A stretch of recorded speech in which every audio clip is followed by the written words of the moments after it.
Vamos a empezar con el doctor Dirceu Solé. Él es profesor titular de disciplina de alergia, inmunología clínica y reumatología en el departamento de pediatría.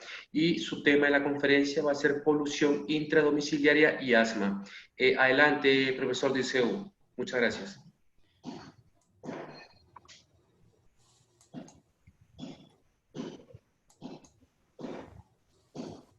¿Ve mi presentación? Sí, se ve, se ve. ¿Sí? Excelente. Buenas tardes, buenas noches para algunos. Para mí, antes de empezar, me gustaría agradecer la Junta Directiva de la Sociedad Latinoamericana de Alergia, Asma e Inmunología por la participación en este webinar del Comité Científico de Polución de la SLAI. No tengo conflicto de interés con el tema que voy a presentar. Y cuando uno habla de asma, los datos de la encuesta nacional escolar realizada en Brasil, en todas las capitales de los estados de la federación, denominados de PENSE 12, PENSE 2015, en estudiantes de 12 a 17 años de edad. Vean usted que la prevalencia de asma activa atingió en 2012 25,2% y en 2015 23,5%. Mientras haga un pequeño descenso, la cifra es extremadamente elevada. Y si uno se evalúa la prevalencia de diagnóstico médico de asma de 12,4%, evoluimos para 17,8%, demostrando el gran problema que el asma representa para todo el continente, para Brasil y sobre todo para todo el continente latinoamericano, donde la encuesta ISAC ha demostrado datos similares. Cuando uno habla sobre los factores de riesgo que están involucrados para la presentación de la enfermedad alérgica, vean ustedes que la urbanización, ambiente en concreto, migración, la contaminación por productos derivados liberados de motores, queima de combustible fósil o mesmo industrial como carbón, están involucrados como riesgo para el desarrollo de enfermedad alérgica. La presencia de atopia, la pobreza, sobre todo la exposición al tabaquismo, sea ambiental, ¿no?, secundario, o contaminación intra y extradomiciliaria, ¿no?, representada sobre todo por la combustión de leña, de biomasa, que unos utilizan para cocinar y para la calefacción. Hábitos de higiene, la dieta pobre en frutas y verduras, que son alimentos antioxidantes, y no se puede descartar la participación muy importante del patrón genético, las genes determinando el aparecimiento de ciertas enfermedades, como en especial las enfermedades alérgicas. Recién en noviembre de 2018, la Organización Mundial de la Salud hizo la primera conferencia global sobre polución del aire, ambiente y salud, y afirma que 90% de los niños están respirando aire extremadamente tóxico, y algo hay que hacer en términos de establecer el control de esta exposición. Entonces, la exposición a polución ambiental es extremadamente dañosa y a depender de la fase del desenvolvimiento fetal en que esta exposición ocurra, vamos a tener mayores o menores repercusiones sobre el desenvolvimiento del feto, desde la pérdida del concepto con el aborto, o alteraciones morfológicas mayores, sobre todo en el sistema nervioso central, y otras alteraciones funcionales o morfológicas menores. Está bien establecido el paro del desarrollo de la placenta, la restricción del crecimiento fetal, la predisposición a nacimiento preterno y defectos cardíacos también son apuntados. Entonces, es un efecto extremadamente importante y que uno debe trabajar, y en este webinar mucho será abordado de los dos profesores que me siguen. Cuando hablamos de contaminantes domésticos intradomiciliarios, hay que tenerse en cuenta de dónde estamos hablando. Un país en desenvolvimiento predomina los combustibles sólidos, la biomasa, que es utilizado para cocinar, calefacción y mucho la quema de material acerca del hogar. En países industrializados, los productos químicos y las nuevas sustancias son los que más causan problemas. Por ejemplo, la exposición a formaldehído, insecticidas, fetalatos, que son utilizados de forma extremadamente frecuente para obtenerse un ambiente más limpio, entre comillas. El humo del tabaco, por condiciones propias, ocurre en todos los contextos, sea en países desenvolvidos o en países no desenvolvidos. Como fuentes de esta contaminación doméstica, apuntamos las chimeneas, cocinar con leña, estufas con bajo mantenimiento, contaminantes externos, tráfico, sobre todo en ruas con tráfico muy pesado de vehículos automóviles, y actividades industriales, combustión, gases tóxicos como monóxido de carbono, dióxido de nitrógeno y compuestos orgánicos volátiles, liberados de tintas, colas, perfumes, propelentes, etc. Entonces, son las principales fuentes de contaminantes intradomiciliarios. Estudio realizado en la ciudad uruguayana para evaluar la exposición de adultos a diferentes fuentes de polución demuestran que las mujeres están más expuestas a leña en domicilio. ¿Por qué? Porque cocinan, porque permanecen más tiempo dentro del hogar. Ya el hombre, por condiciones de trabajo, se expone más al tráfico intenso, entonces a los compuestos orgánicos volátiles decorrentes de queima de compuestos fósiles. El humo también es más prevalente en el hombre, a pesar de que casi 10% de las mujeres también son fumadoras. Y hay que tenerse en cuenta que prácticamente 36% de la población involucrada tiene antecedentes personales o familiares de asma, o que facilita más la exposición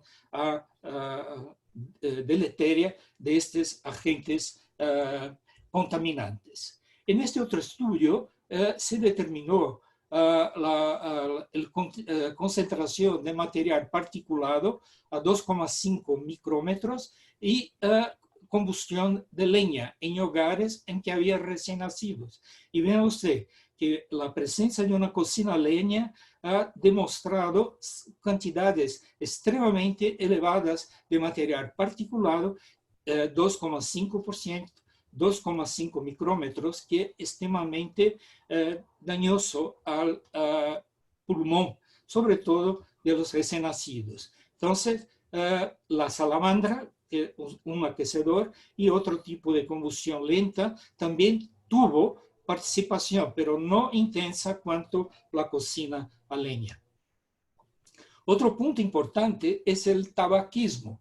Y los efectos perjudiciales, podemos ver que el tabaquismo pasivo ambiental es definido como la exposición al humo exhalado por fumador o liberada durante la quema del cigarrillo o de dispositivos como el cigarro, la pipa, narguilé, cigarrillos electrónicos y otros dispositivos liberadores de humo de tabaco.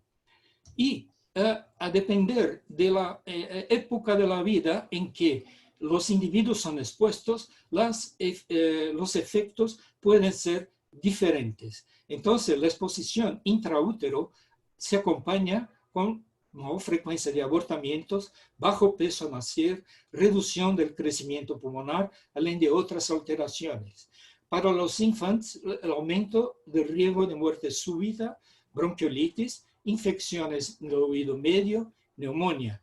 En la infancia, asma, neumonía. Y la adolescencia, enfermedad y edad adulta, enfermedad cardiovascular y aumento de riesgo de cáncer, además del aumento de riesgo de fumar, sobre todo entre los adolescentes. Cuando hablamos de compuestos orgánicos volátiles, serían otros contaminantes del medio, vemos que algunos están nítidamente relacionados con el desarrollo de enfermedad respiratoria. Y uno de ellos es cloroformio, diclorobenzeno, etilbenzeno, formaldehído, estireno y chilenos, que están asociados a estas alteraciones de la salud respiratoria. Entonces, evitarlo es un punto primordial. Como decimos inicialmente, el padrón genético es importante, tiene un rol muy importante. Entonces, si a ese genotipo heredado se instituye interacciones complexas, sea por virus, bacteria, ácidos grasos, antioxidantes, folato, alérgenos, poluantes, podemos tener una modificación de la expresión génica de este individuo, que cursará con efectos antenatales, sobre todo crecimiento, desarrollo de placenta, efectos también en tejidos, sobre todo el pulmonar, y sobre el sistema inmunológico. Y al nacimiento van a surgir diferencias en la inmunidad, que en el niño se expresarán por efectos postnatales, dando un fenotipo distinto del genotipo que ha sido heredado. Y otro punto que uno cuestiona sería si esos efectos son transgeneracionales, se pueden pasar de una generación a otra generación. Entonces, las células germinativas de esos niños y niñas tienen un papel muy importante, porque hay que protegerlas para que no haya acción deleteria sobre ellas, como por ejemplo como acontece con la irradiación, puede hacer protección con chumbo, ¿no? Y que esas exposiciones, además de ocurrir sobre las células somáticas, también ocurre sobre las células germinativas, y que existe una variedad de factores, identificar cuáles. Los niños y las niñas también son comprometidos de forma indistinta, y cuál es el periodo específico en que la exposición a estos agentes dañosos puede se transcribir con alteración de la epigenética. La exposición de padres y madres antes de la concepción está relacionada a la salud de la prole, sobre todo cuando tiene sobrepeso y obesidad en la pubertad. Esto está muy aclarado para los hombres. Tabaquismo en la preadolescencia, también involucrando los hombres. La exposición a desinfectantes antes de la concepción, preconcepción con las mujeres. Entonces, esas tres situaciones están muy bien corroboradas con estudios transgeneracionales que imputan la exposición y aparecimiento de asma. Cuando se avalía la exposición materna en definidas ventanas de exposición, sería la preconcepción, 2 años antes del nacimiento, durante la gestación, 1 año antes, 1 año después, o después del nacimiento, sería el nacimiento más 1 año.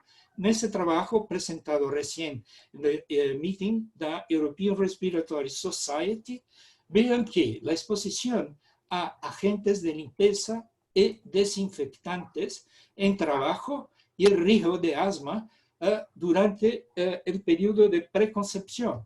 Hubo un riesgo elevado, pero no fue significante. Si esta exposición ocurre la preconcepción, gestación y después del nacimiento, o preconcepción, gestación, preconcepción y después del nacimiento, el riesgo es alto, 1,7 veces mayor de estos niños, de estas madres, presentarem asma, cuando comparado a madres no expuestas. Si la exposición es durante la gestación y sigue también después del nacimiento, el riesgo es 2,2 veces mayor. Y si la exposición es después del nacimiento, prácticamente no hay interferencia o aparecimiento de asma en esta prole. Cuando se evalúa el desenvolvimiento del esperma, los trabajos inhumanos nos muestran que si el varón expuesto en útero, sus células germinativas primordiales se desenvuelven y migran, pero la exposición al tabaquismo de la abuela es un factor de riesgo para que 1,3 veces mayor la prevalencia de asma en esos individuos. Si la contaminación ocurre antes de completar la pubertad, las células germinativas primordiales desenvolven en espermatogonia, es una fase anterior a la fase sexual. Tabaquismo paterno, 3,2 veces mayor la frecuencia de asma en la prole y también comprometimiento de la función pulmonar. Si el factor es sobrepeso, también tenemos asma en la prole y comprometimiento de la función pulmonar, ya bien establecidos por esos estudios epidemiológicos transgeneracionales, como les he dicho anteriormente. Si ocurre después de la pubertad, durante el ciclo reproductivo, la espermatogonia se desenvuelve en espermatocito, que es el gameta final. Y si luego la exposición a un padre soldador, 2 veces mayor la frecuencia de niños asmáticos, y si hay un tabaquismo paterno, 1,5 veces la probabilidad de que su hijo tenga asma en el decorrer de la vida. Este estudio de Accordini, que mencioné anteriormente, es un estudio clave para que se entienda la transmisión, estudiando 3 generaciones expuestas al humo del cigarro y el aparecimiento de asma, sea por parte materna, sea por parte del padre. Vean ustedes las conclusiones del estudio. Fue que el padre tabaquista, antes de los 15 años, en la adolescencia, un riesgo de 1,4 veces mayor de tener hijos con asma. Si la madre tabaquista durante el embarazo, un riesgo de 1,3. Si las abuelas fumadoras en la gestación se asocia con asma en sus hijas, 1,6 veces mayor la frecuencia de niños con asma. Pero si las abuelas fueron fumadoras en su gestación y tienen hijos, nietos de hijas suyas, el riesgo de que esos nietos tengan asma es 1,3 veces mayor. Entonces, de una manera clara, se pone la relación entre exposición al tabaco durante una fase importante, que sería durante la gestación, capaz de alterar epigenéticamente a esta madre, que va a transmitir a sus hijos de una forma directa. Así como el tabaco, la exposición a material particulado también se acompaña del riesgo para el desenvolvimiento de asma. Esta revisión sistemática, con 14 estudios, evaluando niños de 0 a 6 años, ve usted que la exposición a PM10 en fase prenatal se asoció a un riesgo aumentado de desarrollo de asma.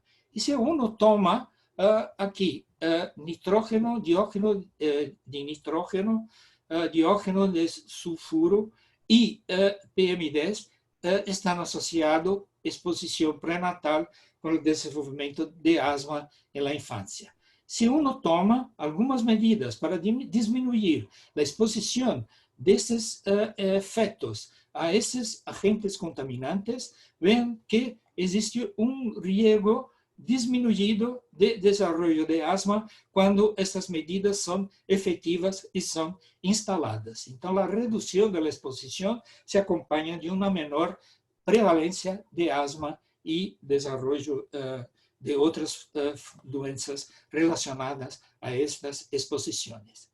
Entonces, tenemos que, si por un lado la susceptibilidad genética, por otro la exposición fetal o exposición infantil van a generar alteraciones epigenéticas, las dos pueden alterar el nivel intrauterino, un padrón fetal, un crecimiento restricto, un bajo peso, un nacimiento pretermo, y en el infante también un padrón restrictivo de crecimiento pulmonar y también del niño. Y si manifestar a seguir como asma en la infancia y si tal vez evoluir para a enfermedad respiratoria en el adulto. En conclusión de todo lo que intenté pasar para ustedes, la exposición de generaciones previas parece provocar un impacto en el asma de los niños en la actualidad. La exposición durante la gestación puede provocar impacto en varias generaciones. La exposición del padre parece también ser importante y la pubertad temprana parece ser clave para que esto ocurra. Futuros padres y madres deben proteger sus células germinativas. ¿Cómo hacerlo? Hay que cuestionarse. Intervenciones en periodos de susceptibilidad, tales como la pubertad y gestación, puede beneficiar la salud de futuras gestaciones, así como de una persona en particular. Y evidencias actuales de sobrepeso, exposiciones a agentes químicos como tabaquismo, desinfectantes, contaminación atmosférica, tienen un papel muy importante en determinar la evolución para las enfermedades. Y una vez que esto es sabido, hay que tenerse en cuenta que más que una responsabilidad individual para que esto ocurra, esta es una responsabilidad de la sociedad, sobre todo cuando nosotros respiramos nuestro humo nuestro humo de tabaco de todo el día, que es la polución ambiental.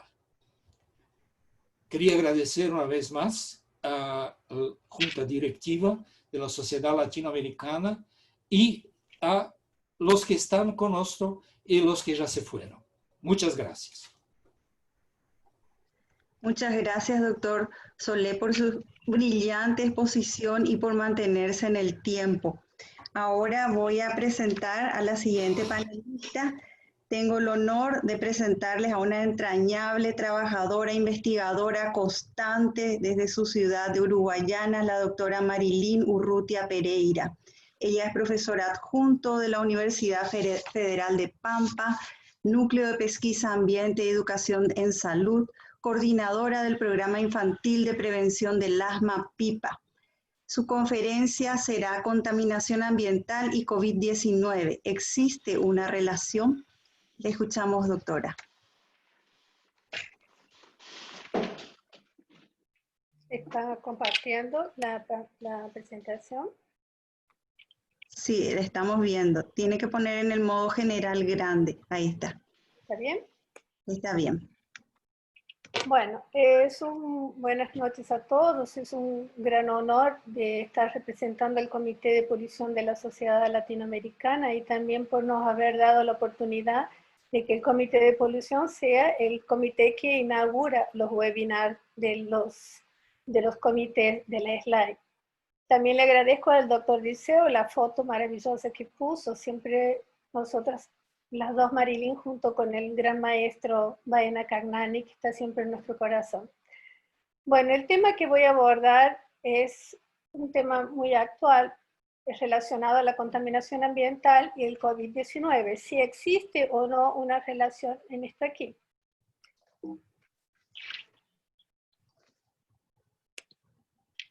Por increíble que parezca, al final del año pasado, este grupo publica este artículo donde nos llama la atención una gran alerta de que la reducción de la contaminación puede tener un impacto rápido y sustancial en la salud.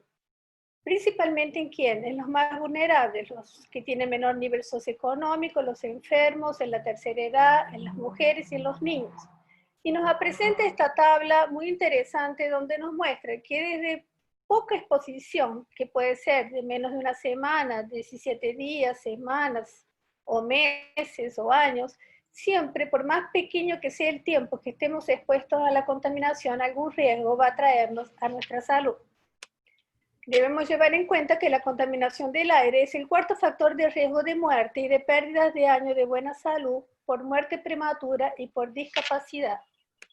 Es por eso que es tan importante que ver si existe un real potencial entre la concentración de los contaminantes del aire y la gravedad del COVID-19. Durante estos últimos meses estuvimos escuchando mucho hablar del TROPOMI. Mucha gente se preguntó, ¿qué es este tal de TROPOMI que todo el mundo habla, que en las noticias hablan? Esto aquí es un instrumento de satélite que está a bordo del satélite Copérnico Centinela-5. Existe una plataforma mundial online que permite el rastreo de todos los contaminantes ambientales en todo el mundo. Mide varios poluentes. Usando esos datos de satélite, son corregidos y permite representar de una forma adecuada la concentración de esos contaminantes en la superficie. Muchos de los trabajos realizados tentando comprobar la relación de COVID con polución utilizaron los datos de este satélite. Los primeros datos que nos llamaron la atención fueron publicados en inicio de marzo por CIMA, que es la Sociedad Italiana de Medicina Ambiental, donde nos hablaba del posible vínculo entre los altos niveles del material particulado PM2.5 y PM10 en varias regiones del norte de Italia y la relación de esto con el gran impacto del COVID-19 en estas áreas, como lo muestran las figuras del satélite a mi lado derecho. Aquí vemos que aparecieron interesantes artículos, como el artículo de SETI, que comienza a hablar del potencial rol del material particulado con relación al COVID, principalmente en esta región altamente contaminada del norte de Italia. A lo que aparece el artículo de Conticini, en que él llama esto como un cofactor de extrema necesidad de ser llevado en cuenta en la letalidad de esta enfermedad. Aparecen otros artículos, como esta corta comunicación de Oyen, donde él, estudiando las concentraciones de los contaminantes en varias ciudades de Europa, principalmente ciudades del norte de Italia, de España, de Francia y de Alemania, él concluye que la exposición crónica al dióxido de nitrógeno puede ser un contribuyente importante a las altas tasas de letalidad del COVID observadas principalmente al norte de Italia y la área metropolitana de Madrid. Pero aparece una réplica a su estudio por Alexandra Chudnovsky, que es una investigadora israelense, en que debate que estos datos tendrían que ser cuestionados, porque hoy solamente estudió 2 meses de exposición al dióxido de nitrógeno, que es muy poco tiempo para considerar eso como una exposición crónica. Y que Taiwán, que tenía concentraciones mucho más altas de dióxido de nitrógeno en el aire, tuvo casos de baja de la letalidad del COVID. Entonces debemos recordar que la mayoría de estos estudios, cuando fueron lanzados, no hubo un control de los pares, porque fueron estudios así que sorprendieron tanto que luego que fueron realizados, ellos aparecieron uno atrás de otro, y entonces no había ese control riguroso de tiempo que otros pares los revisen. Ahí vemos nuevos estudios relacionados como este aquí de Braga, que sorprende con las imágenes de Venecia, que cuando se restringió la movilidad y se detuvo el tráfico de las aguas, la transparencia de las aguas tuvieron un acorde sin precedentes en los canales de la ciudad. Ante todo esto, esta realidad de la relación que todos estos artículos estaban dando de la relación del COVID con la polución, Muhammad le llama la atención lo siguiente. Sí, realmente la polución tenía una relación. Tanto el área del norte de Italia, de Lombardía, como de Véneto, tenía altos niveles de polución, pero el resultado de los casos fatales fue muy diferente en la región de Lombardía, que era mucho mayor que la región de Véneto. Entonces él comienza a hablar de un nuevo cofactor, que sería la influencia de la densidad de la población. A medida que el COVID avanzaba, nuevos estudios fueron apareciendo, como este interesante estudio que fue realizado por el grupo de Dominici en Estados Unidos, pero que estudia la relación de la exposición a largo plazo de las tasas de mortalidad por el PM2.5 y el COVID-19. ¿Qué es lo que pasa aquí? Que este grupo él presenta sus primeros datos el día 5 de abril. Pero el día 27 de abril representa sus datos de una manera diferente, comienza a hacer colocando mucho más variables para comparar sus datos con varios cofactores y también una mayor gama de opciones de modelo de control de los datos colectados. Entonces ellos, cuando hacen la segunda publicación, tienen una evidencia verdaderamente estadísticamente significativa de que el aumento de 1 grama por metro cuadrado de la exposición a largo plazo del PM2.5 se asociaría con un aumento del 15% de las tasas de mortalidad del COVID-19. También utilizando los datos del Tropomi, vemos que muchos estudios fueron realizados en la China, donde se demostró también una queda muy grande de la columna del dióxido de nitrógeno en todas las ciudades de la China, de más de 40%, principalmente en las regiones más afectadas, como Hunan y Jinan. A medida que va avanzando, Inglaterra también presenta sus datos, estudiando la relación entre la contaminación del aire y la letalidad del SARS-CoV y estudia la asociación de los contaminantes liberados por los combustibles fósiles y la susceptibilidad a la infección del COVID. Y concluye que las personas expuestas a altos niveles crónicos de contaminación del aire podían ser más susceptibles a la infección por el SARS-CoV. La misma cosa pasa en España. Este trabajo realizado en Barcelona, también el Tropomi, nos muestra las grandes diferencias de las concentraciones del dióxido de nitrógeno que se redujeron a la mitad y las concentraciones del ozono aumentaron alrededor del 50% debido a la disminución de las concentraciones del dióxido de nitrógeno. Principalmente esto aconteció en las zonas portuarias de Barcelona. Cuando todos estos cantidades de artículos sale, Dutelli publica su artículo y concluye con la siguiente alerta. Si la contaminación del aire es un factor importante que influye en la extensión y la letalidad del COVID-19 en las áreas altamente contaminadas alrededor del mundo, debía temerse un encuentro muy particularmente extenso y peligroso con este virus. Llevando en cuenta todo esto que les venía diciendo, entonces el profesor Dirceu, el profesor Melo da Silva, que es el presidente de la Comité de Salud Ambiental de la Sociedad Brasilera de Pediatría, y yo, decidimos hacer un punto de vista que fue publicado en esta importante revista. Al mismo tiempo, pensamos, si la polución del aire externo es responsable por tanta cosa, la polución dentro de las casas también sería responsable por la letalidad del COVID.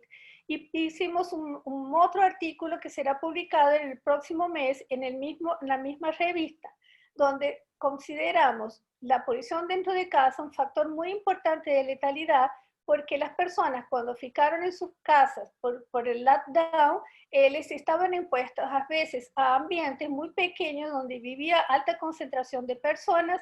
También usaban, dependiendo de las casas, dos tipos de combustible, como pasa en Brasil debido al alto costo del gas de cocina. Las personas ahora tienen dos tipos de cocina a leña y cocina a gas. Dependiendo del tipo de alimento que procesan, si es demorado utilizan a leña y si es rápido utilizan el gas. Entonces, si las personas estaban más dentro de sus casas, estarían más expuestas a la leña, como así también al tabaco activo y pasivo. ¿Y qué también pasaría con las personas que vivirían en los asilos, con las personas de los que vivían en presidios, con las personas, los refugiados que ya viven en ambientes de alto confinamiento y de un saneamiento básico muy débil? Así vemos que este factor de la polución de dentro de casa hubo una gran influencia en este estudio de la malasia, porque durante el lockdown las concentraciones del monóxido de carbono disminuyeron de 40 a 50%, pero del PM2.5 y del PM10 aumentaron. ¿Por qué? Porque las personas, al tener que quedarse en sus casas, tuvieron que quemar leña alrededor de la casa para que no fueran comidos por los mosquitos y irían a pegar, no el COVID, sino dengue. Entonces, esta contaminación por la leña hizo que hubiera un aumento del material particulado. Sorprendentemente, Frontera nos demuestra con este artículo una nueva teoría, la hipótesis del doble impacto. La exposición crónica al PM2.5 provocaría una sobreexpresión del receptor AC2, alveolar, que aumentaría la carga viral de los pacientes expuestos, y el aumento de la concentración del dióxido de carbono podría causar una forma más grave del COVID-19 en los pulmones por agotamiento de ese receptor. Aquí vemos nuevas imágenes sorprendentes del Tropomi en Pakistán, donde vemos cómo era la contaminación antes del lockdown y cómo que estaban los contaminantes durante el periodo que las personas quedaron confinadas. Sorprendentemente, esta foto, que nos llamó tanto la atención a todo el mundo, que no era filtro, era realmente que la primera vez que conseguíamos ver esta imagen de la India con esa claridad, fue este estudio que midió la calidad de aire de 22 ciudades y vio que realmente la calidad del aire en la India, sorprendentemente, nunca estuvo tan reducida como en este periodo de confinamiento. Bueno, ¿y qué pasa con Latinoamérica? Latinoamérica también hizo importantes publicaciones, como esta excelente revisión rápida que les recomiendo leer del grupo de Félix Arellano, donde él llama atención, este grupo, para lo siguiente, de que como él hace un control de varios trabajos, entonces comenzamos a ver que cada lugar utilizaba determinados cofactores que los otros no usaban, es decir, no había una línea de trabajo igual. Entonces comienzan a aparecer distintos factores que se agregan a la contaminación y al COVID para alterar la letalidad de este virus. Como por ejemplo, en este otro trabajo de hecho en Lima, donde la mayor contaminación por el COVID fue en las áreas donde los supermercados estaban más concentrados. Entonces, en la área donde había más supermercados, las personas, había más densidad de población y había más tasas de letalidad del COVID.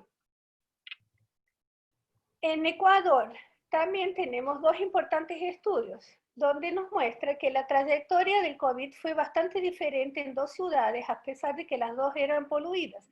En Quito y en Guayaquil vemos que lo que aconteció en las dos ciudades no fue la misma cosa, pero no por el factor solamente de la contaminación, sino por la rapidez de implantación de medidas para contener el virus, que fueron más rápidas en Quito que en Guayaquil. Entonces aquí tenemos la influencia de la implantación de medidas rápidas y también de las lluvias, la cantidad de lluvias que hubo en Ecuador durante la época del lockdown, y tuvo gran influencia también en la concentración del material particulado. Este otro estudio, muy bom realizado, que estudia las condiciones meteorológicas de capitales, de las principales capitales de Sudamérica, podemos observar que solamente la humedad absoluta tuvo correlación más significativa en los casos diarios en todas las ciudades seleccionadas. Los otros parámetros no. ¿Qué pasa en Brasil? En Brasil también realizó excelentes estudios como este de Nakada, que fue realizado en São Paulo, demuestra la gran disminución de la concentración de poluentes, principalmente el dióxido de carbono, y el aumento del ozono en función de la disminución del monóxido de nitrógeno. También vemos la disminución de la contaminación ambiental en Río de Janeiro y vemos en este otro estudio que he publicado recientemente que la temperatura tuvo una gran influencia. Cuando la temperatura media estaba debajo de 25.8 grados centígrados, cada aumento de 1 grado centígrado fue asociado a una disminución de 4.8 en el número de casos diarios acumulativos confirmados de COVID-19.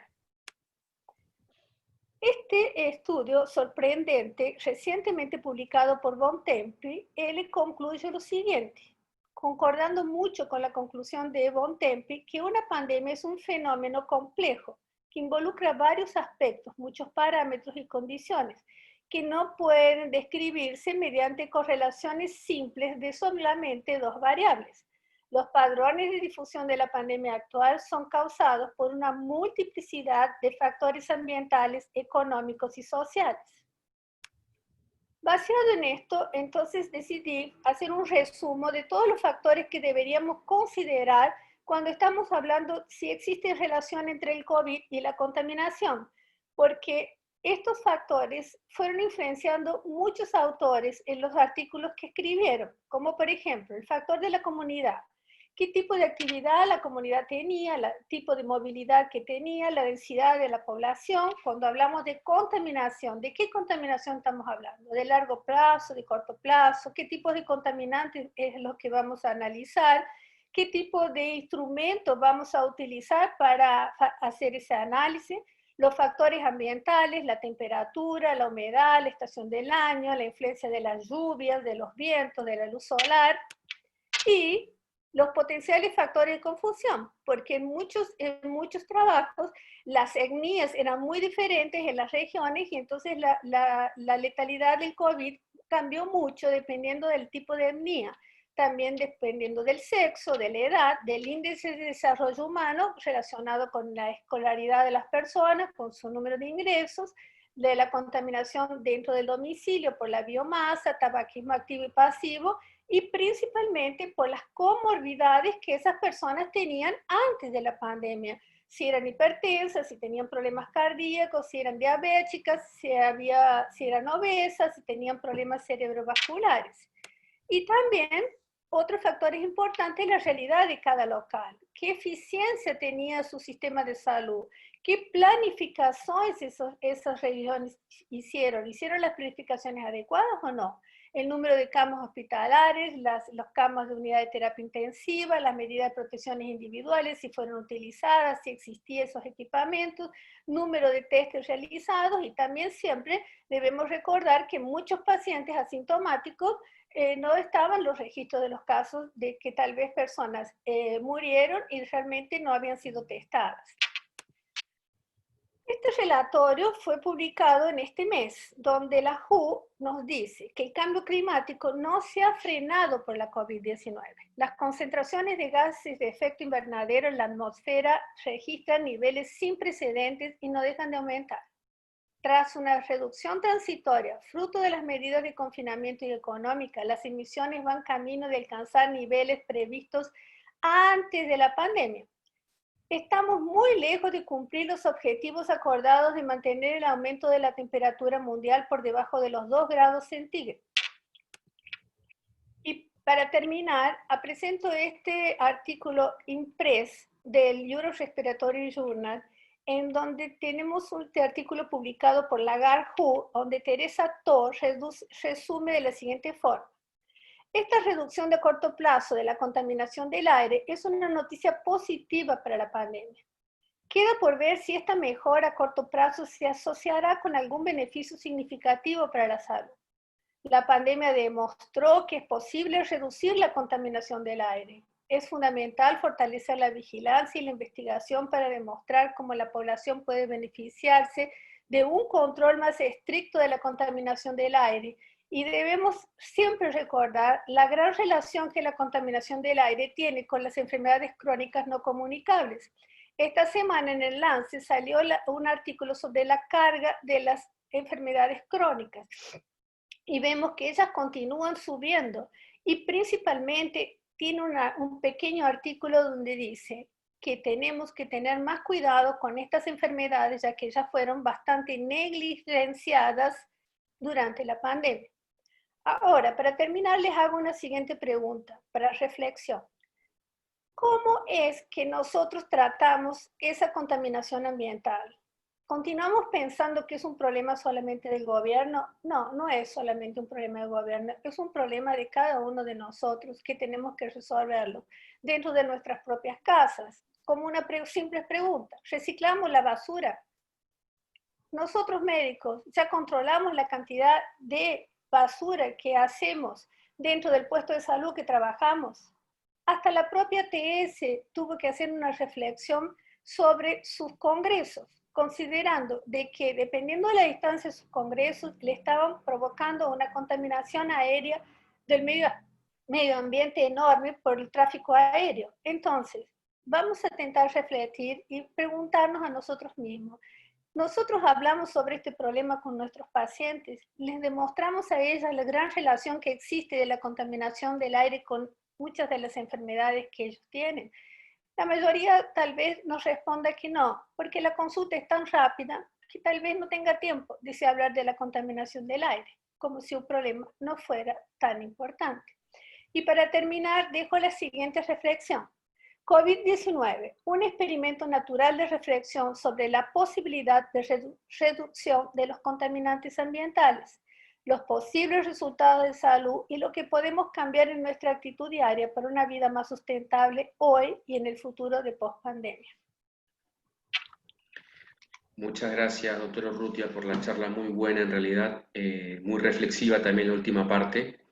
Vamos a presentar ahora al doctor Mario Calvo Gil. Él es especialista, ya en la última ponencia, él es especialista en neumología pediátrica en Chile. Además hizo la especialidad en neurología pediátrica en la Universidad de Navarra, Pamplona, España, y el tema de su conferencia es cambio climático y alergias. Adelante, doctor Calvo.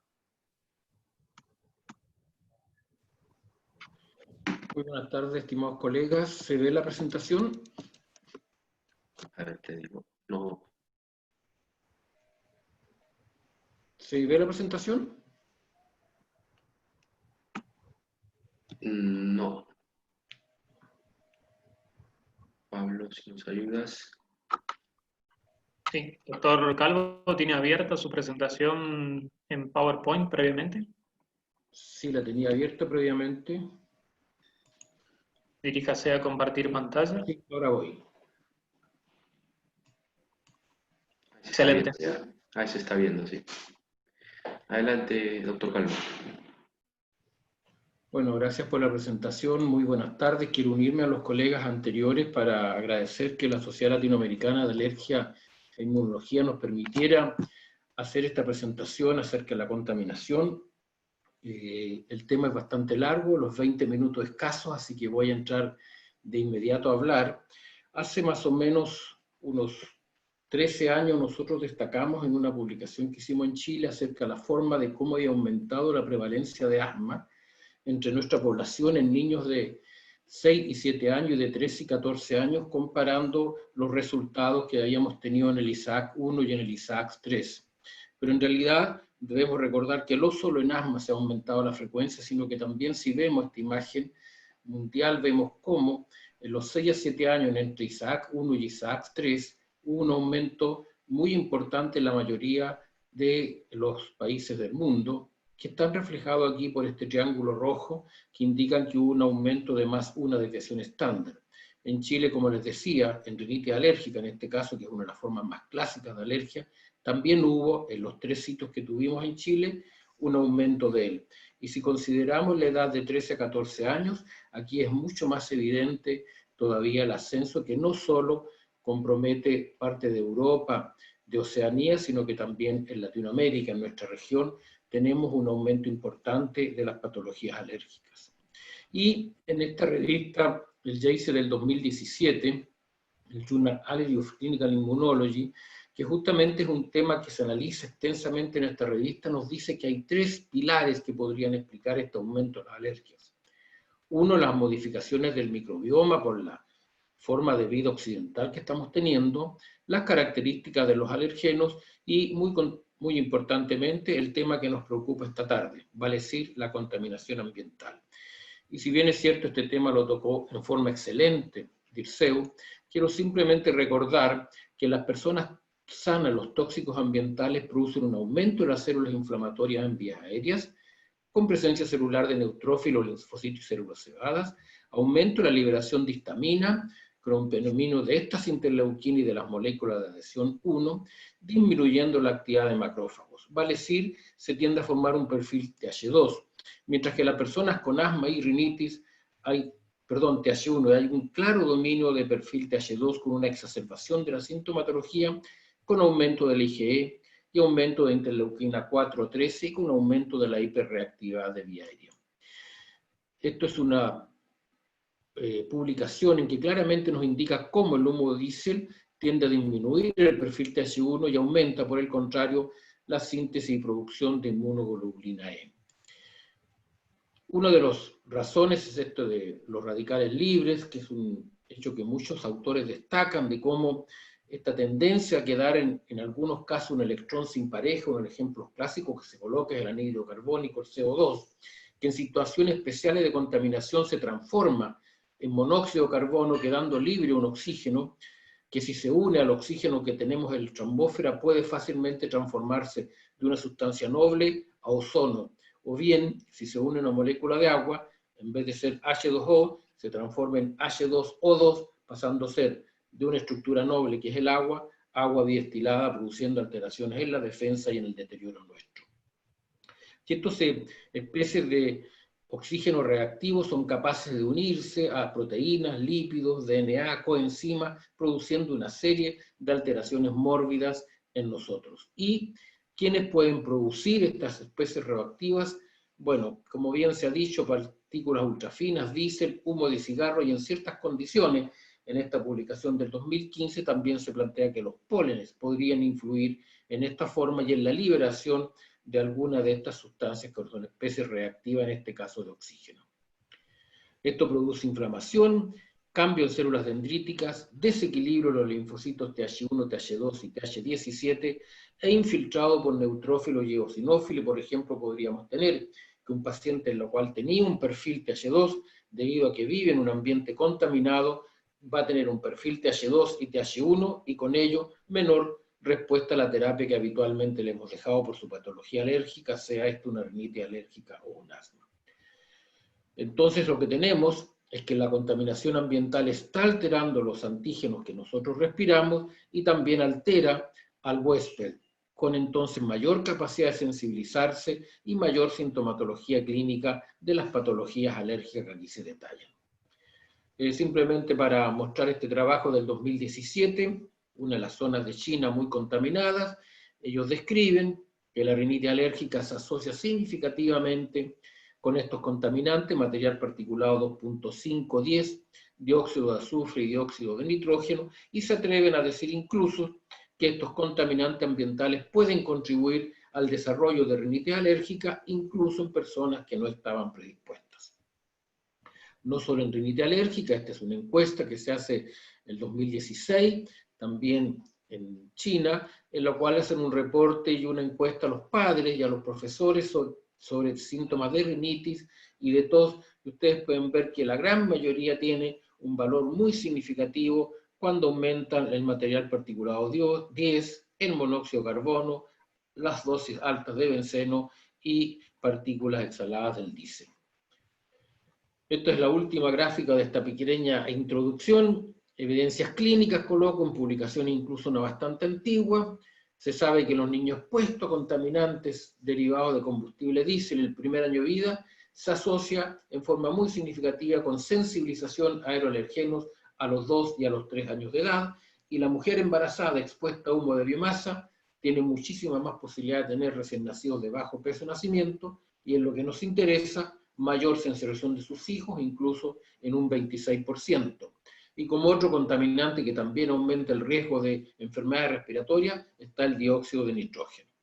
Entonces pasemos al tema que nos preocupa, que es el cambio climático, que no se puede separar de la contaminación ambiental, ya que el cambio climático es una consecuencia directa de la contaminación ambiental. Encontré una definición de cambio climático bastante acertada en esta revista médica, que nos dice que las variaciones, que son variaciones significativas del clima global o regional en periodos prolongados, y destaco periodos prolongados, que incluye cambios importantes en los promedios de temperatura máxima, humedad, presión atmosférica, precipitaciones, patrón de los vientos, salinidad del agua y disminución en el tamaño de las montañas y glaciares, y claramente, tal como muchos organismos estatales lo han dicho, evidentemente que el cambio climático es probablemente la mayor amenaza global que ha enfrentado la humanidad. Tal como decían muy bien las personas que me antecedieron, Marilyn en este caso, el cambio climático está en marcha, no se ha detenido, el nivel del mar debido a los deshielos ha aumentado de promedio 20 centímetros en los últimos 100 años, está muchísimo más ácido, con lo cual la flora y todo el tipo de fauna que tenemos, flora y fauna que tenemos en el fondo del océano y de los mares, está siendo con una forma de vida muchísimo más difícil. ¿Qué más tenemos? ¿Qué entendemos por cambio climático? ¿Y a qué aspectos vamos a ver y cómo van a dañar esto el cambio de salud? Hay un cambio climático directo que impacta en la salud y que es el que nosotros vemos en la publicidad, lo que vemos en las noticias, porque es lo que impacta a la comunidad, que son aquella morbilidad y mortalidad que se asocia con una exposición directa a condiciones climáticas peligrosas, como los incendios, los ciclones, las inundaciones. Ustedes ven cómo los grandes incendios que hay en Los Ángeles predominan en las noticias y a todo el mundo le llama la atención. Sin embargo, nosotros en salud sabemos que lo que más impacta, tiene importancia, son los impactos indirectos, y que son la mayoría de las enfermedades que se relacionan con el cambio climático, y en el caso específico nuestro, y el tema es alergia, con la distribución de aeroalergenos, con la generación y dispersión de contaminantes, y también de poblaciones de vectores, algunos de ellos con rol en alergia. Esta es una publicación del año pasado de la revista chilena de enfermedades respiratorias, en el cual el doctor Cabrera habla del impacto climático en la salud humana. Son muchísimos los efectos y solamente aquí es lo que nosotros estamos tocando. Aumento de alergenos con aumento de alergias respiratorias llama, pero como ustedes ven, son muchos los aspectos en que está dañando la salud humana. Y este muy buen gráfico que aparece publicado este año acerca del cambio climático, los factores de urbanización, vemos cómo los factores de urbanización, los eventos de temperatura extrema, el aumento de la humedad, está influyendo en los alergenos de interior, como los epitelios de animales, polvo de habitación, hongos y cucarachas, sobre la cual también tengo algunas palabras. Y por mismo tiempo, también en los alergenos de exterior, está influyendo en la presencia de pólenes y hongos. Por lo tanto, hay un factor muy, muy directo. Conversemos algo entonces del ambiente exterior. Nosotros tenemos esta gráfica ya bastante antigua, y ustedes pueden ver que que es nuestro huésped, ya sabemos que está siendo modificado por los contaminantes ambientales y tiene muchísima más capacidad de sensibilización que la que podría haber tenido 20 años atrás. Y estos antígenos también no son los clásicos, porque estos antígenos han sido modificados y están siendo modificados por la contaminación ambiental. Entonces existe una estrecha asociación, y espero que hasta ahora los tenga convencidos, entre el calentamiento global, la contaminación del aire y las enfermedades alérgicas. Uno de los efectos directos es cómo ha ido modificándose la cantidad, la calidad, tiempo y distribución de aeroalergenos. Este aumento de las concentraciones del CO2 en la atmósfera estimula el crecimiento de las plantas, incluidas las especies alergénicas. Se sabe que con las temperaturas más altas, cosa que ustedes vean, las primaveras en sus ciudades, que ya están presentes, esto posibilita la primavera más larga, una polinización más temprana y más extensa, con lo cual la persona sensibilizada tiene mayores posibilidades de sensibilizarse y un mayor tiempo de duración de síntomas. Y la contaminación del aire, tal como lo vimos, además modifica el potencial alergénico, los pone en presencia de condiciones climáticas favorables para que esto ocurra. Algo muy importante que ya dijo Dirceu es cómo el material contaminado es capaz de alterar al paciente, de alterar al huésped, aumentando la permeabilidad de la mucosa, y por lo tanto este antígeno, que ya está modificado por la contaminación ambiental, encuentra un terreno más fácil, porque al tener más permeable la mucosa a nuestros pacientes, se facilita su penetración y el acceso de estos alergenos inhalados a las células del sistema inmunológico. Incluso algunas personas han planteado que con este sistema, personas no predispuestas a tener asma podrían desarrollar asma. Por otro lado, y un hecho que estamos viendo con bastante más frecuencia, las tormentas eléctricas, incluso en lugares donde antes no ocurrían o que ocurrían con poca frecuencia, están siendo más frecuentes. Y siendo más frecuentes, se ha descrito claramente que en la temporada de polen este induce ataques graves de asma en pacientes con polinosis, en algo que una publicación norteamericana habla de esta epidemia de polinosis en el sentido de mayor hospitalización y mayor consulta por cuadros agudos de polinosis cuando han existido tormentas eléctricas. Se sabe que las tormentas eléctricas concentran granos de polen a nivel del suelo, los que se rompen debido al choque osmótico, liberando partículas alergénicas de menor tamaño, pero conservando su capacidad antigénica. Al ser de menor tamaño e ingresar donde un paciente que tiene aumento de la permeabilidad por la contaminación, evidentemente que la sensibilización es mucho más fácil y produce mucho más síntomas. Con esta imagen del huracán Florence que azotó a Estados Unidos en el 2018, conversemos justamente esto de las tormentas eléctricas. Ustedes pueden ver numerosas publicaciones del 2005 al 2016 y todas coinciden que en condiciones de humedad elevada o durante las tormentas eléctricas estos granos de polen pueden llegar a una ruptura de choque osmótico y al mismo tiempo y en ese momento liberar parte de su contenido citoplasmático a la atmósfera. Y eso, estimados colegas, está demostrado que ocurre en polen de gramíneas, en polen de parietaria y en el polen de olivo. Por otro lado, no solo tenemos mayor cantidad de pólenes, también hay mayor cantidad de hongos. Al mismo tiempo se ha descrito mayor crecimiento en el número de cucarachas que están en los hogares y muy importante de los ácaros del polvo, y aunque no es el tema, también insectos venenosos en zonas que antiguamente no habían, ahora es posible encontrar.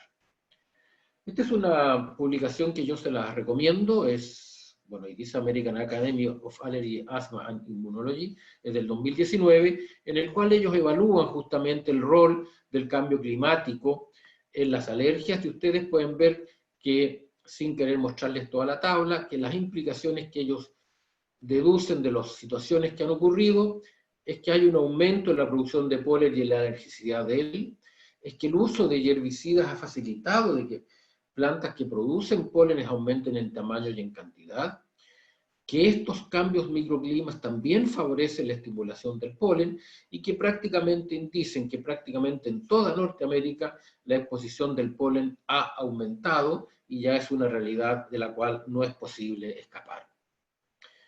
Conversamos rápidamente de los ambientes de interior y aquí otro ejemplo de un fenómeno meteorológico muy importante. Se sabe que los huracanes producen crecimiento de bacterias, hongos y endotoxinas. Ustedes pueden ver cómo en el caso de Katrina en New Orleans del 2005 se encontraron altos niveles de hongos y de ácaros de polvo de habitación, y un año después se encontraron nuevas sensibilizaciones en esta región en pacientes que tenían asma y que tuvieron distintas y mayores sensibilizaciones. En el huracán Sandy, que azotó New Jersey y New York el 2012, se demostró que los trabajadores que participaron en reparar el daño a la naturaleza también tuvieron síntomas del tracto respiratorio inferior en un 34%, que es bastante más alto que el de la población general. A propósito de humedad, bueno, yo vivo en una zona bastante húmeda, nuestra concentración de DERP1 en microgramos por gramo de polvo es muy alta, 18,3, mucho más alta que la Organización Mundial de la Salud define. Esta es una publicación en la cual le quiero demostrar en que cómo se mezclan y se demuestran hasta qué punto el factor atmosférico, en el caso nuestro de Chile. La idea era que mandáramos nosotros a la doctora Christine Wickens, que estaba haciendo su doctorado en ácaros. Nosotros enviamos 36 muestras, de las cuales 35 encontraron niveles muy altos. Nosotros somos una zona húmeda, y en Santiago de Chile, que es una zona bastante menos húmeda, de los 36 que mandaron, solamente 16 muestras tenían niveles importantes de ácaros. ¿Y por qué traigo esto? a colación, porque este enemigo tan importante que tenemos en los hogares, que deberíamos de ser enemigos para las personas que son sensibles, hay una clara demostración que está aumentando y hay una mayor concentración de ácaros en la medida que aumenta la humedad ambiental. Y así tenemos en mayor concentración este ácaro entonces con toda su batería que puede causar tanto daño a nuestros huéspedes, con modulación de la ciclooxigenasa, con sus péptidas que producen daño al tejido y favorecen la absorción de los antígenos, con el estímulo de la inmunidad natural y produciendo citoquina, y también con la hipersensibilidad mediada por IgE. La humedad está favoreciendo el mayor crecimiento de ácaros. Otro ejemplo, Huracán María en Puerto Rico el 2017, también lo mismo, un alto recuento de ácaros después de él, alto recuento de hongos, aumento de roedores y cucarachas en las casas, y también en este artículo lo traigo como un hecho importante, destacan que en la medida que están aumentando los factores de humedad y calor, tenemos cada vez más mosquitos, cada vez se usan más repelentes de mosquitos, y debemos considerar este otro contaminante, ya que esto produce, al activar este repelente, partículas de 2,5 micras o menos, que incluyen, entre otras cosas, metales pesados como plomo y cadmio, hidrocarburos aromáticos policíclicos, formaldehído, benceno y monóxido de carbono, que tendremos que ver qué pasa con estas personas que están expuestas a ello. Nosotros no teníamos cucarachas hasta hace bastante tiempo atrás. Este fue un trabajo durante 4 años, trabajamos con la Universidad de Múnich, el proyecto se llamó VERME, Valdivia encontrando Múnich, estudio epidemiológico, y al estudiar los antígenos de los suelos de las casas de nuestros pacientes, encontramos Blatella germánica, que era una cucaracha que nosotros no teníamos antiguamente, porque como era un clima más bien frío, no estaba presente y ahora la tenemos. Hemos empezado a testear y han empezado a aparecer positividad a cucarachas en nuestra ciudad. Les quiero presentar este árbol y por qué lo traigo, el Ginkgo biloba. El Ginkgo biloba fue el primer árbol y la primera especie viva que apareció después de la bomba atómica de Hiroshima. Fue el primer síntoma de vida en este territorio que quedó muerto. En el Jardín Botánico de nuestra universidad hay 2 árboles que fueron regalados por el gobierno japonés, que le regaló a muchos países como forma de amistad. Y el primer insecto que apareció fue justamente la cucaracha. No colocó la referencia, aquí hay un Nature de hace unos 6 años atrás, en que describen que la cucaracha está tolerando muy bien el cambio climático. Ellos colocan 2 generaciones de cucaracha sometidos a temperaturas especiales, 1,5 grados Celsius sobre la habitual que ellos tienen, y una humedad de un 80%. Pues bien, las cucarachas se reprodujeron sin problema, el número de crías que tuvieron fue las mismas, y el tamaño del cuerpo del adulto también fue normal. Por lo tanto, ellos sí están ambientándose muy bien al cambio climático, y como bien lo han dicho muchas veces, en el mundo no predomina el más grande, sino que predomina quien mejor se hace y se adapta al cambio climático. Estamos terminando, estoy en el tiempo, esto lo quisiera leer textual. El aumento de la temperatura y la cantidad de CO2 en la atmósfera son los mayores factores directos que están influyendo en mayor duración de la estación polínica, aumento en la producción de polen y posiblemente en la alergia al polen. Los modelos predictivos sugieren que el número de pacientes con alergias respiratorias puede aumentar, y por lo tanto nosotros como personal de salud debemos tener estrategias para enfrentar este nuevo desafío sanitario.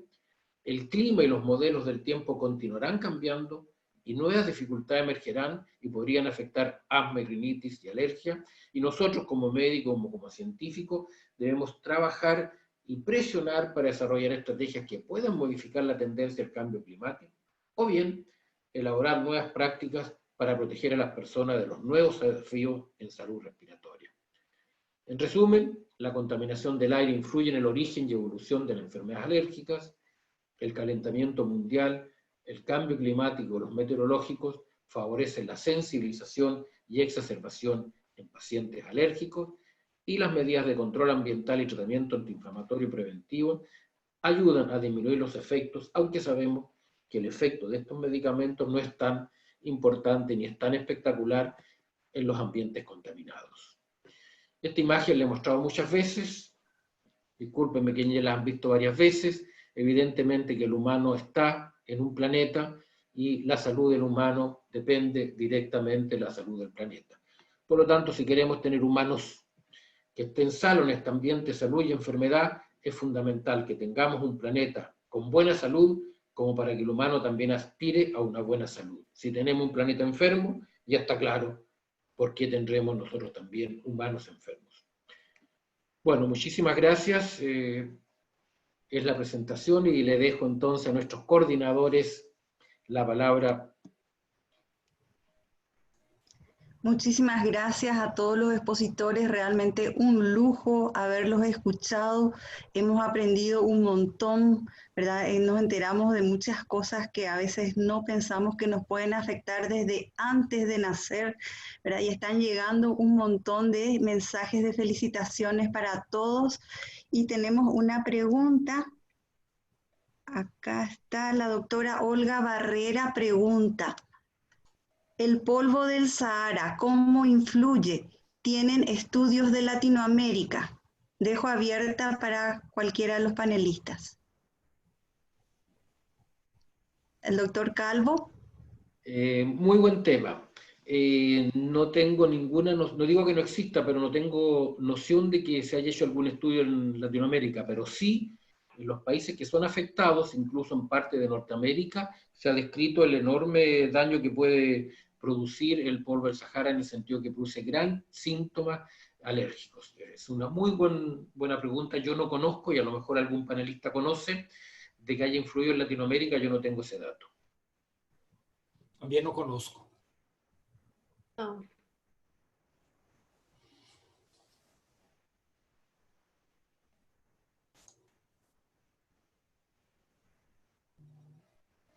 Tienes que habilitar el Sí, micrófono. sí, abrió justo, perdón. Quería hacer una pregunta, y algunos comentarios, ¿no? Al doctor Dirceu, por ejemplo, me gustó mucho la presentación de los tres, verdad que muy encantadoras. Esta relación de parasitosis y alergia se conocía, pero ya cuando nombran parasitosis, alergia y contaminación ya se añade algo más que es importante, ¿no? ¿Hay algún estudio o algo de ello que nos demuestre algo más, algo que nos pueda decir, profesor? Sobre la parasitosis Alergia y intestinales contaminación. y contaminación. Sí, sí, se ha hecho a lo mejor en un país de estos medios, ¿no? Tropicales. No. Nosotros tuvimos la oportunidad de participar de un estudio realizado en Bahía, en que se evaluó niños e individuos contaminados con Schistosoma manzoni. Y lo que se observó es que ellos tenían una menor expresión de la reacción alérgica al test cutáneo de hipersensibilidad. Entonces, en general, esto puede ocurrir. Con el Ascaris lumbricoides, el efecto puede no ser tan claro como el esquistosoma, porque es un pool de alérgenos, entonces todavía se sigue estudiando. Hay estudios del profesor Sariño en Pernambuco en que se demuestra que los individuos parasitados tienen un comprometimiento de su respuesta inflamatoria y producción de citoquinas, etc.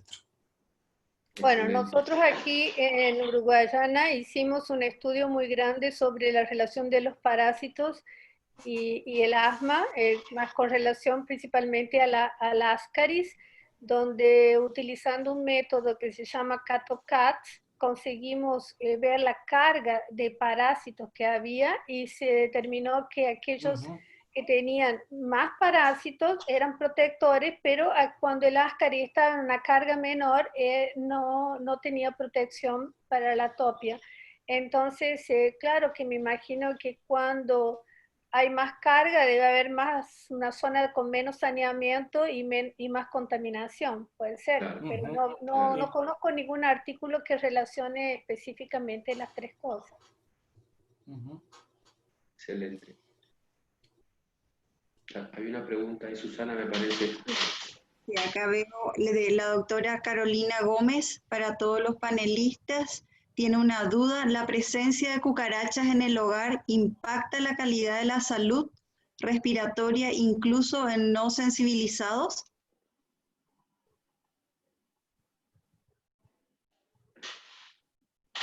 ¿Esto yo que hablé de la cucaracha? Sí.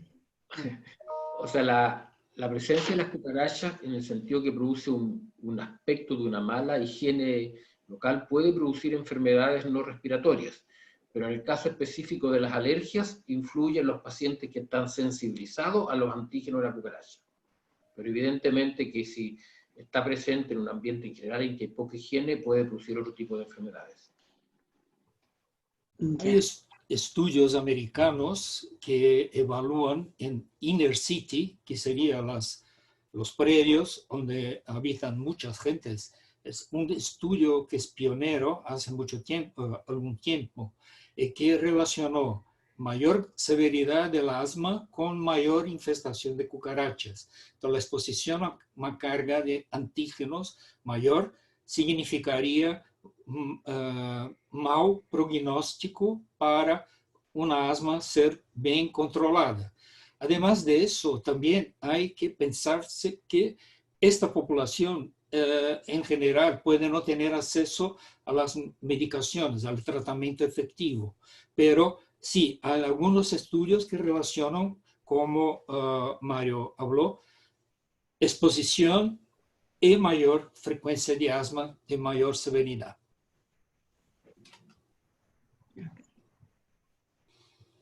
Hay otra Aquí pregunta. el profesor Nelson Rosario también apunta a eso. En estudio realizado en Curitiba, observaron la asociación entre mayor exposición a cucaracha y mayor gravedad de la asma en niños. Excelente. Yo quería hacer otra pregunta, a ver, yendo un poco al profesor Dirceu. Una pregunta así, dentro de los productos químicos que nombraban que podían empeorar los síntomas, los productos químicos ahora en la época de la pandemia, que estamos limpiando todas las compras que hay en la casa, utilizamos mucho lo que es la lejía o lavandina, me parece se conoce en el país, en Brasil. ¿Cuál de ellos, de los cuales más o menos hay una relación, es el que mencionan que tiene mayor predisposición a generar estos síntomas? De todos los productos químicos que puedan nombrar, o todos en general.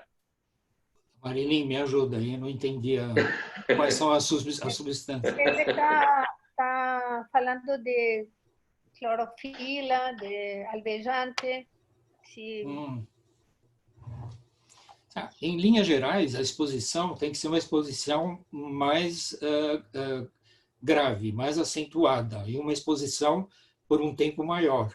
Quando se usa esses produtos de limpeza domiciliar para lavar a mascarilla ou para limpeza do ambiente, em modo geral, como a recomendación de que sea con las ventanas abiertas y etcétera, yo creo que el daño es menor. Pero los que trabajan en este ambiente, la exposición mayor y el daño también mayor. Gracias. Tenemos otra pregunta que dice, ¿existen estudios prepandémicos sobre el uso de mascarillas y la prevención del asma en lugares con altos niveles de contaminación ambiental?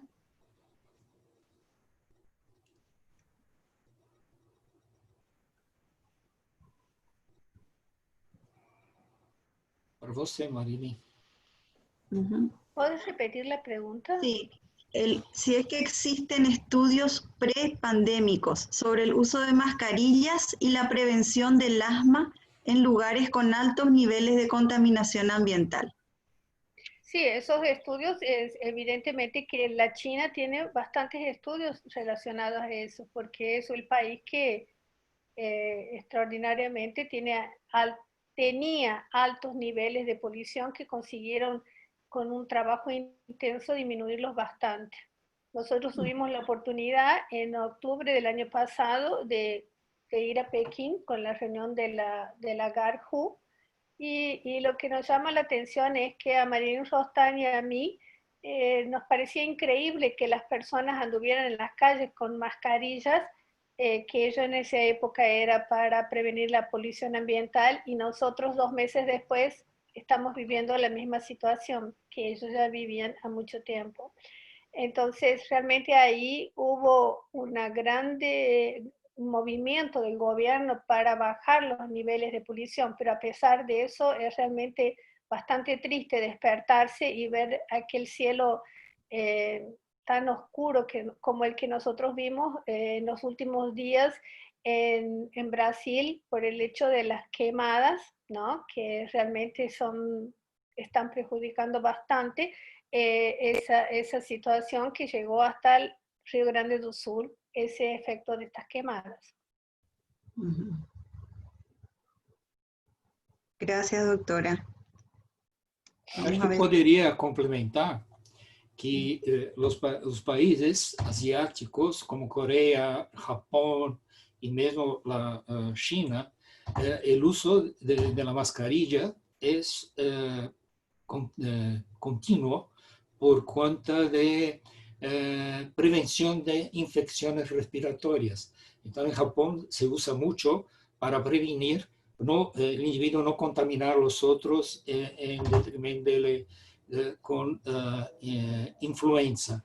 También control de la polución.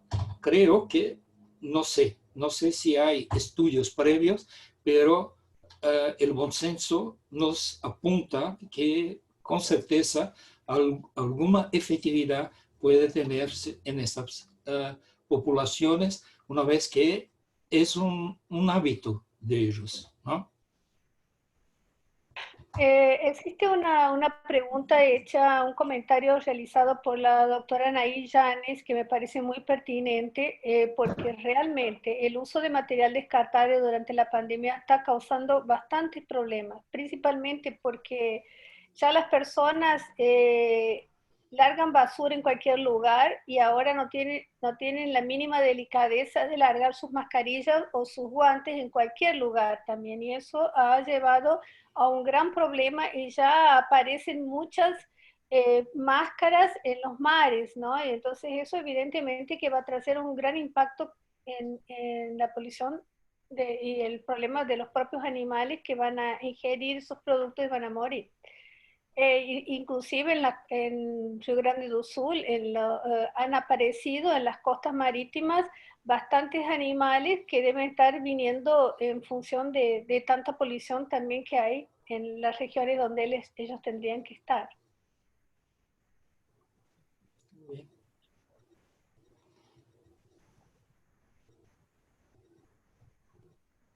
Ana, ¿quieres leer tú? Leo yo. Estoy buscando las preguntas. A ver, dice acá una pregunta si una temprana inmunoterapia puede evitar la sensibilización a cucarachas. En la Argentina son una gran plaga más en verano. Bueno, en general la inmunoterapia puede prevenir la sensibilización, o sea, obtener nuevas sensibilizaciones, no solo cucarachas, sino que también puede prevenir obtener nuevas sensibilizaciones. Ahora, hay que tener en cuenta, sin embargo, que ciertas cucarachas son más antigénicas que otras. Por eso yo destaqué el hecho de la Bratella germanica, porque es una de las cucarachas más antigénicas. Hay otras cucarachas más pequeñas que el poder de inducir alergia es mucho menor. Entonces también tenemos que ver que sea Bratella germanica o la America platensis, que son las que producen más alergia, qué tipo de cucaracha es la que tenemos. Y la inmunoterapia en general se sabe que puede disminuir, ¿cómo se llama? Puede disminuir la sensibilización y que yo sepa, aquí el doctor Rosario Nelson está colocando justamente la inmunoterapia de cucaracha experimental y no está indicado hoy día. Estoy hablando en el sentido de que las sensibilizaciones pueden disminuirse si se utilizan inmunoterapia incluso a otros hechos.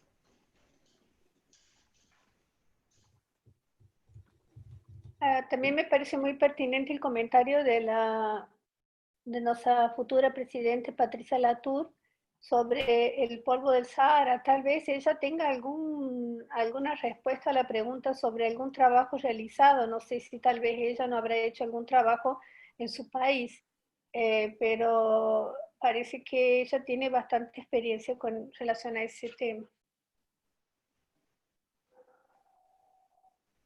Ya, leo lo que puso la doctora Patricia Latero entonces. Las tormentas de polvo de Sahara impactan de manera directa no solo las vías respiratorias altas y bajas, sino también las conjuntivas. El polvo viene cargado de minerales, sílice, pólenes, que son arrastrados a través del Caribe y otros contaminantes. Impide que la contaminación existente en la zona que impacta suba y se despeje.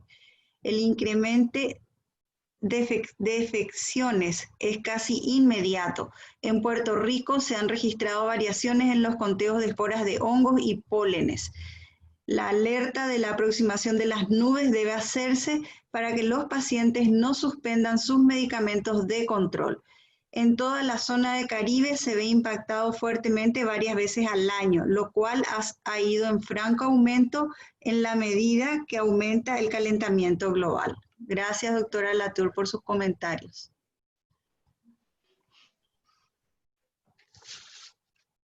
A ver, otra pregunta.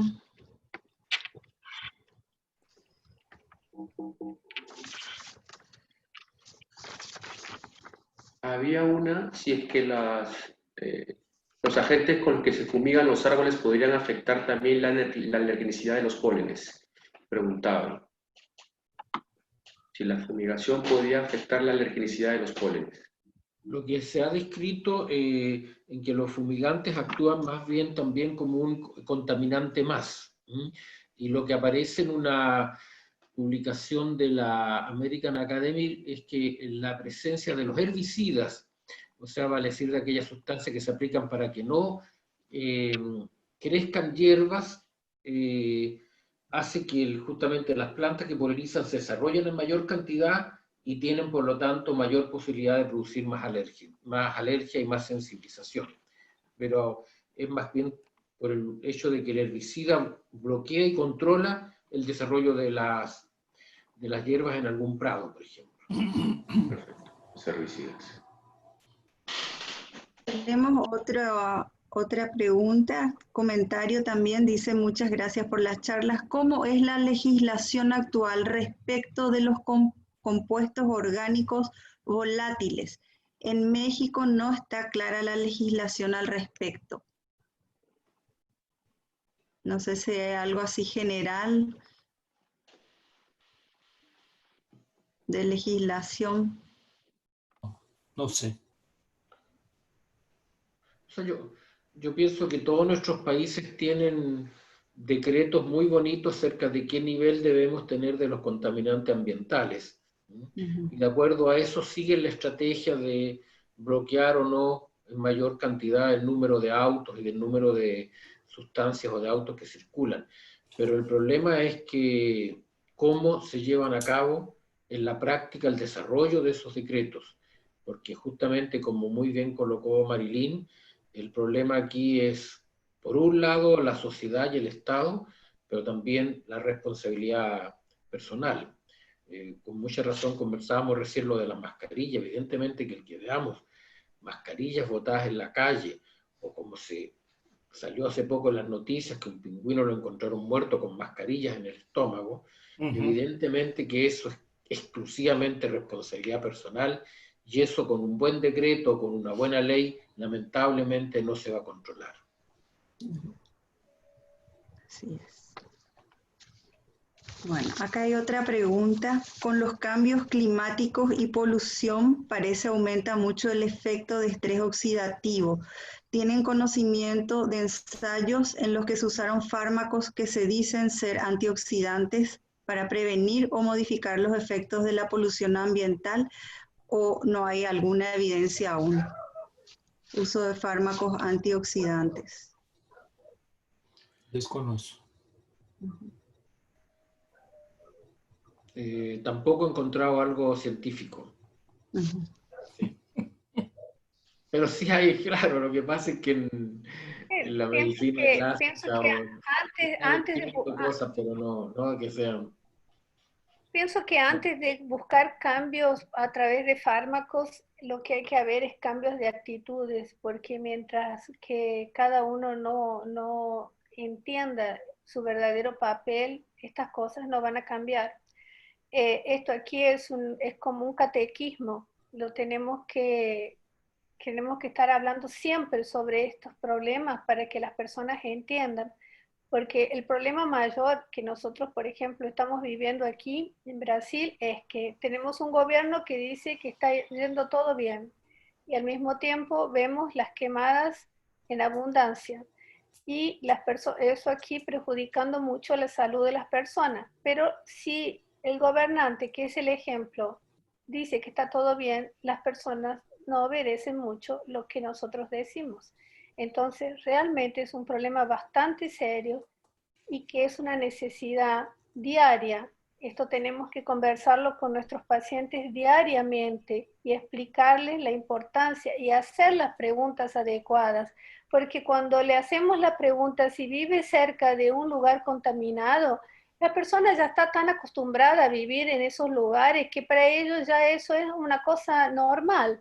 Entonces, lo que tenemos que preguntarle, ¿sabe usted lo que significa un lugar contaminado? Parece que es como hay que diseñar la situación. Usted vive cerca de un lugar donde se quema basura, usted tiene leña en casa, fuman dentro de casa. Esas preguntas que parecen básicas son las que no las hacemos, y ahí que está el principal problema de esta situación, que mientras que nosotros no cambiemos, nosotros médicos, la actitud, y que a través de nuestra actitud los restos de las personas se entiendan la importancia de la contaminación, las cosas no van a mejorar.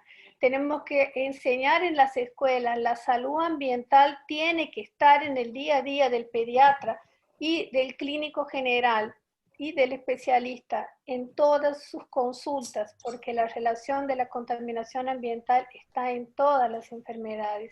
Entonces, realmente la actitud es la nuestra, no está en utilizar fármacos que mejoren, es en cambiar nuestra mentalidad y de nuestra familia y por su vez haciendo un trabajo de hormiga, porque no existe otra forma. Eso puede ser implementado con la encuesta que el Comité Científico de Polución de SLAI está realizando junto con todos los componentes. Estamos intentando establecer una fotografía de Latinoamérica, cuáles son los poluentes, cómo se hace el trato con la basura, quema de leña, exposición a cigarrillo, tráfico y etc. Yo creo que ese es un primer paso que la sociedad latinoamericana está dando hacia una actitud que pueda permitir que todos nosotros involucrados tengamos una voz mayor y así podemos hacer algo efectivamente. Pienso que es muy importante este webinar, es para explicar, ya que es un webinar de Latinoamérica, imagino que nuestros amigos de todos los países representantes de Latinoamérica tienen que saber cómo está trabajando intensamente el Comité de Polución del SLAI. Estamos haciendo un trabajo de hormiga muy fuerte junto con el WONCA, que es la Sociedad Mundial de Medicina de Familia y Comunidad. ¿Qué es lo que estamos queriendo con esto? Estamos queriendo que cada especialista que haga parte de nuestro comité trabaje junto con un médico de atención primaria para que ese médico de atención primaria realmente haga mudanzas donde el paciente va primero, porque el paciente no llega primero al especialista, él le va al médico de atención primaria. Ese es el que debemos cambiar la mentalidad de ese médico para que él haga las preguntas adecuadas. Y la única forma de cambiar la mentalidad del médico de atención primaria es que el médico de especialista que va a trabajar junto lo ayude a cambiar su mentalidad sobre este tema. Entonces nosotros vamos a hacer un entrenamiento junto con el WONCA para que ese especialista y ese médico de atención primaria esté preparado para ser reproductores de todos esos conocimientos para otras personas. Entonces convidamos a todos los médicos de Latinoamérica que quieran participar de nuestro comité de la SLAI de polución para que de repente este trabajo sea un trabajo abrangente y que consigamos llegar a todos los países de Latinoamérica, porque por en cuanto no estamos todos representados, pero la gran mayoría está. Entonces, es importante que las personas que por enquanto no hagan parte de ese comité sepan lo que este comité en poco tiempo ya está haciendo. Perfecto. Bueno, antes de cerrar, quiero mencionar de que hay un formulario de Google para que puedan solicitar el certificado para todas las personas que asistieron a este webinar, ¿verdad? Para no olvidarse de llenar ese formulario, entonces ahí vamos a obtener los datos para poder enviarles el certificado. No sé, Oscar, si quieres agregar algo más. Muchísimas gracias por la oportunidad de poder coordinar este webinar contigo, los excelentes expositores, y ya podríamos, creo, Susana, ir terminando. Bueno, una vez más agradecer a la Sociedad Latinoamericana de Asma, Alergia e Inmunología por esta oportunidad y a los presentadores de estas exposiciones brillantes, ¿verdad? Que realmente fue un lujo escucharlos y seguir aprendiendo con ustedes. Y a todos los participantes también agradecerles por la presencia, por el apoyo, por los comentarios y por las felicitaciones para los exponentes. No me queda más que decirle a los del Cono Sur que disfruten de la primavera que se inicia, ¿verdad? Y que sigamos cuidándonos para volver a encontrarnos nuevamente. Muchas gracias. Muchas gracias. Susana, antes de terminar, creo que vamos a aprovechar que es el día de la primavera y vamos a recordar una frase de Cecília Meirelles, que es una poeta brasilera, que dice: somos como la primavera, podemos ser cortados o podados, pero vamos a resurgir siempre enteros. Entonces imagino que el COVID nos haga refletir y nos haga florecer de una manera diferente, con una mentalidad diferente, y entender que estas pandemias podrán repetir si no mudamos nuestra actitud. Perfecto.